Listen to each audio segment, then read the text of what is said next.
அமைச்சர் துரைமுருகன் அவர்கள் உடல்நிலை பாதிப்பு காரணமாக அப்போலோ மருத்துவமனையில் தீவிர சிகிச்சையில் இருக்கும் நிலையில் அவரது மருத்துவ அறையில் நடந்த பரபரப்பு சம்பவம் பயங்கரமாக நடந்திருப்பதாகவும் அதனைத் தொடர்ந்து மருத்துவமனையை சுற்றி வளைத்த திமுக தொண்டர்கள் தலைவருக்கு என்னாச்சு, துரைமுருகன் அவர்கள் எப்படி இருக்காரு என்பதை கேட்டறியவே இந்த தொண்டர்கள் குவிந்திருப்பதாக தகவல் கிடைச்சிருக்க மக்களே. அப்படி என்னதான் அமைச்சர் துரைமுருகன் அறையில் நடந்தது என்பதை பற்றி முழுமையாக நம்ம இந்த வீடியோ பதிவில் பார்க்கலாம். நீர்வளத்துறை அமைச்சராக இருக்கக்கூடிய துரைமுருகன் அவர்கள் தற்பொழுது புதிய நாடகத்தோடு தான் அப்போலோ மருத்துவமனையில் சிகிச்சைக்காக அனுமதிக்கப்பட்டிருக்கார் என்பது அரசியல் வட்டாரத்தில் பரவலாக பேசப்பட்டு வந்துட்டு இருக்காங்க. ஏன்னா அவர் மீது கிட்டத்தட்ட பல கோடி ரூபாய் ஊழல் வழக்கு பதியப்பட்டிருக்கு. மணல் குவாரிகளில் கிட்டத்தட்ட 60,000 கோடி ரூபாய் ஊழல் பண்ணியிருக்காரு என அவருடைய உதவியாளர் அமலாக்கத்துறையிடம் வாக்குமூலமாக கொடுக்கப்பட்டதை அடுத்து துரைமுருகன் அவர்கள் அமலாக்கத்துறையிடம் தப்பிப்பதற்காகவே இந்த நாடகத்தை நடத்தி வராரு அப்படின்ற மாதிரி ஒரு பக்கம் மக்கள் எல்லாருமே சொல்லிட்டு இருக்காங்க. அதனை தொடர்ந்து அவர் செய்கிற விஷயம் கூட அப்படிதான் இருக்கு அப்படின்ற மாதிரி சொல்றாங்க. ஏன்னா கிட்டத்தட்ட ஒரு 10-15 நாட்கள் பக்கம் அமலாக்கத்துறையிலிருந்து தப்பிக்குவதற்காகவே தற்பொழுது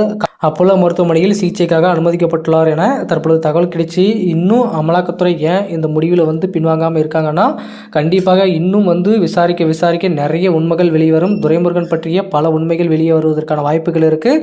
ஸோ நம்ம பொறுத்திருந்து தான் இதில் களத்தில் இறங்கி தூக்கணும் அப்படின்றதுக்காகவே அமலாக்கத்துறை அப்படி கழுகு மாதிரி காத்துட்டு இருக்காங்க. துரைமுருகன் அவர்கள் எப்போ வெளியே வரப்போறாரு, அவருடைய உதவியாளரிடம் வாக்குமூலம் வைத்து தற்பொழுது துரைமுருகன் அவர்களை எப்போ நம்ம தூக்க போகிறோம் என்பதே அமலாக்கத்துறையின் அடுத்த கட்ட யோசனையாகவே இருந்துட்டு வந்துட்டு இருக்கு.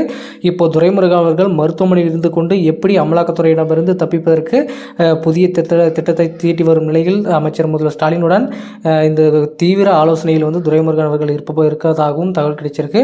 கண்டிப்பாக துரைமுருகன் அவர்கள் என்னதான் திட்டத்தை போட்டாலுமே அமலாக்கத்துறையிடமிருந்து தப்பிப்பதற்கான வாய்ப்பே இல்லை என ஒரு பக்கம் அரசியல் வட்டாரத்தில் பேசப்பட்டு வந்துட்டு இருந்தாலுமே, இப்போதைக்கு துரைமுருகன் அவர்கள் அமலாக்கத்துறைக்கு பயந்து தான் அப்போலோ மருத்துவமனையில் சிகிச்சைக்காக பொய்யான முறையில் நாடகம் ஆடிட்டு வந்துட்டு இருக்காரு அப்படின்ற மாதிரி சொல்றாங்க. அது எந்த அளவுக்கு உண்மை என்றது தெரியல. ஆனால் இப்போது வரைக்குமே துரைமுருகன் அவர்கள் ஒரு முக்கிய நோக்கத்தோடு தான் மருத்துவமனை இருக்கார் என்றது வெட்ட வெளிச்சத்துக்கு தெரிய வந்திருக்கு. அதே மாதிரி இன்னும் மணல் குவாரிகளில் சம்பந்தப்பட்ட எல்லா மாவட்டங்களிலுமே அமலாக்கத்துறை அதனுடைய சோதனையை தீவிரப்படுத்தி வந்துட்டு இருக்காங்க. இன்னும் என்னென்ன சாட்சிகள் கிடைக்க போகுது, இன்னும் யாரெல்லாம் சிக்க போறாங்க. அதே மாதிரி துரைமுருகன் உதவியாளர் எதர்ச்சியாக அமலாக்கத்துறையிடம் சிக்கியதன் காரணமாகத்தான் இப்போ துரைமுருகன் அவர்கள் வசமாக மாட்டியிருக்காரு. அது இல்லாமல் அமலாக்கத்துறைக்கே லஞ்சு கொடுப்பதாக ஆள் வைத்து பேரம் பேசியது கூட தற்பொழுது வெளியே வந்திருக்கு. துரைமுருகன் அவர்கள் கண்டிப்பாக இன்னும் பல விஷயத்தில் மாற்றுவதற்கான வாய்ப்புகள் இருக்குது என்பதே அடுத்த கட்ட விசாரணையாக இருக்குது.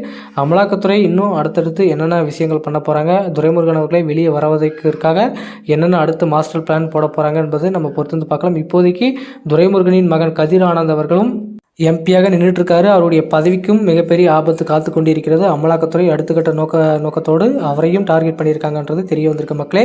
தற்பொழுது அமைச்சர் துரைமுருகன் அவர்கள் மருத்துவ அறையில் நடந்த பரபரப்பு சம்பவம் இது குறித்து உங்களுடைய கருத்துக்கள் என்னன்றதை மறக்காம கமெண்ட்ல சொல்லுங்க.